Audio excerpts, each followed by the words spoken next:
Education Secretary Sani Angara. Good morning, sir. Ang report ng Bilyonaryo Channel dito, doon sa kanila pong sinaliksik, hango po sa DPWH files na ito. Para daw po sa taong 2025, meron pong 105 projects. Bagamat siya po ay hindi na senador, baby girl, pero napaglaanan pa rin daw ng malaking pondo, and this time, ang chairman po ng Committee on Finance ay si Grace po. Alright? At si Saldi Niño, silang dalawa ho yan, ano? Ang pareho po na kumakatawan po sa Kongreso. At sa BICAM, hindi maaari maghugas ng kamay yung dalawa kasi kayo yung dalawang chairman ng dalawa pong kapulungan, ano ho, sa usapin po ng budget. 105 projects under the National Expenditure Program, at ito po ay nakumpirma daw nila ng Bilyonaryo Channel sa DPWH contracts. Hango daw sa kanilang pagsasaliksik. Ang halaga po ng proyekto, more or less 2 billion pesos. Doon po sa 105 projects, 92 doon, so kumbaga halos 100% na, ay para sa lalawigan po ni Ginoong Angara na Aurora. Alright. At doon po sa report nila, may sinasabi, gaya po ng nababanggit din ni Senator Ping Lacson, na ito'y under po doon sa VIP tsaka yung SIPAG. Nagkaroon sila ho ng bagong mga bansag sa mga pagkukunan po ng naturang proyekto at identification ng mga proyekto under the BIP, yung basic infrastructure at saka yung may SIPAG pa sinasabi, no? Yung sustainable, blah blah blah, etc. But basically po, ito ho ay mga proyekto ng DPWH. Ngayon, nilagyan lang ho nila ng mga bago pong mga bansag. Okay, so ang sinasabi po dito mga kapatid, yung pong mga proyekto ay nakalagay sa NEP at naipasa po, no? At nagkaroon ng mga kontrata umano sa DPWH sa Aurora. So, ano po ang anomalya dito? Ngayon pa lang, baby girl, masasabi natin na walang anomalya dyan. Basically po, kahit na hindi ka na senador, na paglaanan yung iyong lalawigan ng ganito kalaki at kadaming proyekto, wala dong anomalya. Wala doong sinasabi po na paglabag sa batas.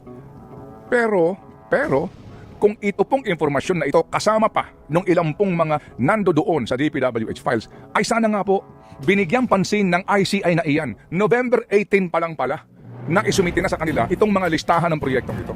Sa Ombudsman November 26, kung ito pong mga listahan na ito ay totoo, kung itong ICI na ito ay hindi nagbabadat kayo, at palagay ko po ay dapat na talagang i-abolish, sayang lang po ang pera ng bayan dyan, at sayang lang po ang ating pong pag-asa dyan.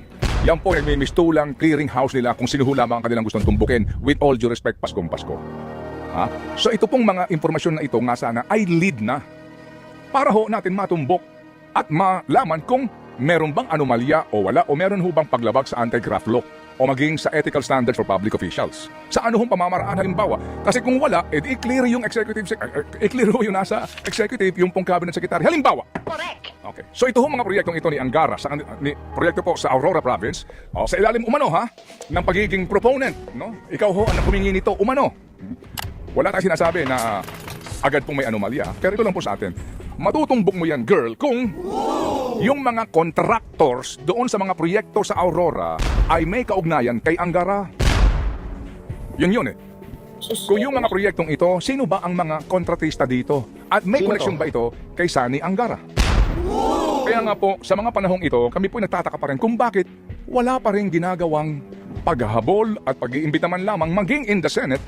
Pag siguro na siya'y humarap, itong ang pangalan ay Undersecretary Trygive Olaivar.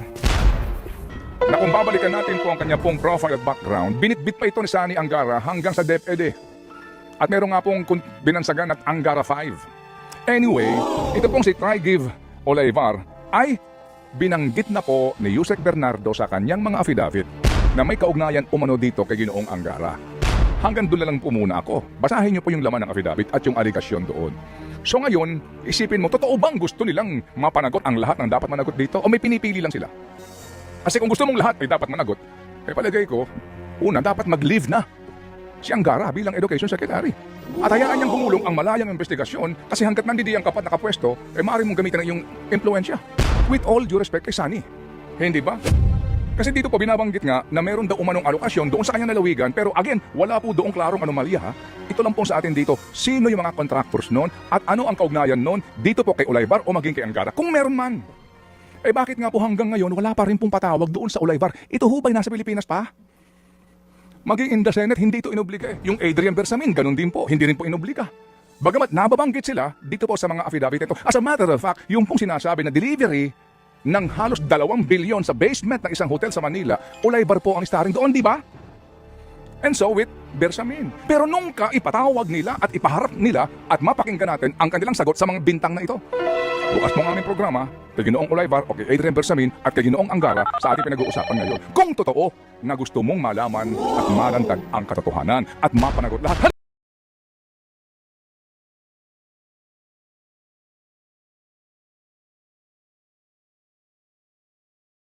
Education Secretary Sani Angara.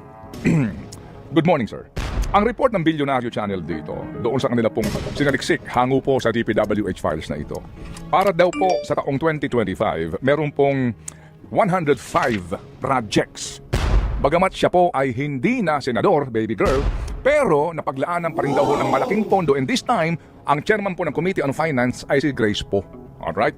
At si Saldi Niño, silang dalawa ho yan, no? Ang pareho po na kumakatawan po sa Kongreso. At sa BICAM, hindi maaari maghugas ng kamay yung dalawa kasi kayo yung dalawang chairman ng dalawa pong kapulungan. Sa usapin po ng budget. 105 projects under the National Expenditure Program at ito po ay nakumpirma daw nila ng Bilyonaryo Channel sa DPWH contracts. Hango daw sa kanilang pagsasaliksik. Ang halaga po ng proyekto, more or less 2 billion pesos. Doon po sa 105 projects, 92 doon, so kumbaga halos 100% na, ay para sa lalawigan po ni Ginoong Angara na Aurora. Alright. At doon po sa report nila, may sinasabi, gaya po ng nababanggit din ni Senator Ping Lacson, na ito'y under po doon sa VIP tsaka yung SIPAG. Nagkaroon sila ho ng bagong mga bansag sa mga pagkukunan po ng naturang proyekto at identification ng mga proyekto under the BIP, yung basic infrastructure at saka yung may sipag pa sinasabi, no? Yung sustainable, blah blah blah, etc. But basically po, ito ho ay mga proyekto ng DPWH. Ngayon, nilagyan lang ho nila ng mga bago pong mga bansag. Okay, so, ang sinasabi po dito mga kapatid, yung pong mga proyekto ay nakalagay sa NEP at naipasa po, no? At nagkaroon ng mga kontrata umano sa DPWH sa Aurora. So, ano po ang anomalya dito? Ngayon pa lang, baby girl, masasabi natin na walang anomalya dyan. Basically po, kahit na hindi ka na senador, napaglaanan yung iyong lalawigan ng ganito kalaki at kadaming proyekto, wala dong anomalya. Wala doong sinasabi po na paglabag sa batas. Pero, kung ito pong informasyon na ito kasama pa nung ilang pong mga nando doon sa DPWH files, ay sana nga po binigyang pansin ng ICI na iyan. November 18 pa lang pala na isumiti na sa kanila itong mga listahan ng proyektong ito. Sa Ombudsman November 26, kung ito pong mga listahan na ito ay totoo, kung itong ICI na ito ay hindi nagbabarat kayo, at palagay ko po ay dapat na talagang i-abolish, sayang lang po ang pera ng bayan dyan, at sayang lang po ang ating pong pag-asa dyan. Yan po nagmimistulang clearing house nila kung sino lamang ang kanilang gustong tumbukin, with all due respect, Paskong Pasko. So ito pong mga impormasyon na ito nga sana ay lead na para ho natin matumbok at malaman kung meron bang anomalya o wala, o meron ho bang paglabag sa anti-graft law o maging sa ethical standards for public officials. Sa ano hong pamamaraan halimbawa? Kasi kung wala, i-clear yung executive, i-clear ho yung nasa executive, yung pong cabinet secretary. Halimbawa. Correct. Okay. So ito hong mga proyektong ito ni Angara, proyekto po sa Aurora Province, sa ilalim umano ng pagiging proponent, no? Ikaw ho ang humingi nito umano. Wala tayong sinasabi na agad pong may anomalya, pero ito lang po sa atin. Matutumbok mo yan, girl, kung yung mga contractors doon sa mga proyekto sa Aurora ay may kaugnayan kay Angara. Yun eh. Kung yung mga proyektong ito, sino ba ang mga kontratista dito? At may koneksyon ba ito kay Sani Angara? Kaya nga po, sa mga panahong ito, kami po nagtataka pa rin kung bakit wala pa rin ginagawang paghahabol at pag-iimbita man lamang maging in the Senate. Pag siguro na siya'y humarap, itong ang pangalan ay Undersecretary Trygive Olayvar. Na kung babalikan natin po ang kanya pong profile at background, binitbit pa ito ni Sani Angara hanggang sa DepEd. At meron nga pong binansagan at Angara 5. Anyway, ito pong si Trygive Olayvar ay binanggit na po ni Yusek Bernardo sa kanyang mga affidavit na may kaugnayan umano dito kay Ginoong Angara. Hanggang doon na lang po muna ako. Basahin niyo po yung laman ng affidavit at yung aligasyon doon. So ngayon, isipin mo, totoo bang gusto nilang mapanagot ang lahat ng dapat managot dito? O may pinipili lang sila? Kasi kung gusto mong lahat ay dapat managot, palagay ko, una, dapat mag-leave na si Angara bilang Education Secretary. At hayaan niyang gumulong ang malayang investigasyon kasi hanggat nandidi ang kapat na kapwesto, maaaring mong gamitin ang iyong impluensya. With all due respect kay Sani. Hindi ba? Kasi dito po binabanggit nga na meron daw umanong alokasyon doon sa kanyang lalawigan, pero again, wala po doong klarong anomalya ha. Ito lang po sa atin dito, sino yung mga contractors noon at ano ang kaugnayan noon dito po kay Ulaybar o maging kay Angara, kung meron man. Eh bakit nga po hanggang ngayon wala pa rin pong patawag doon sa Ulaybar? Ito ho ba'y nasa Pilipinas pa? Maging in the Senate, hindi ito inobliga eh. Yung Adrian Bersamin, ganun din po, hindi rin po inobliga. Bagamat nababanggit sila dito po sa mga affidavit ito. As a matter of fact, yung pong sinasabi na delivery ng halos 2 bilyon sa basement ng isang hotel sa Manila, Ulaybar po ang starring doon, di ba? And so with Bersamin. Pero nung ipatawag nila at ipaharap nila at mapakinggan natin ang kanilang sagot sa mga bintang na ito.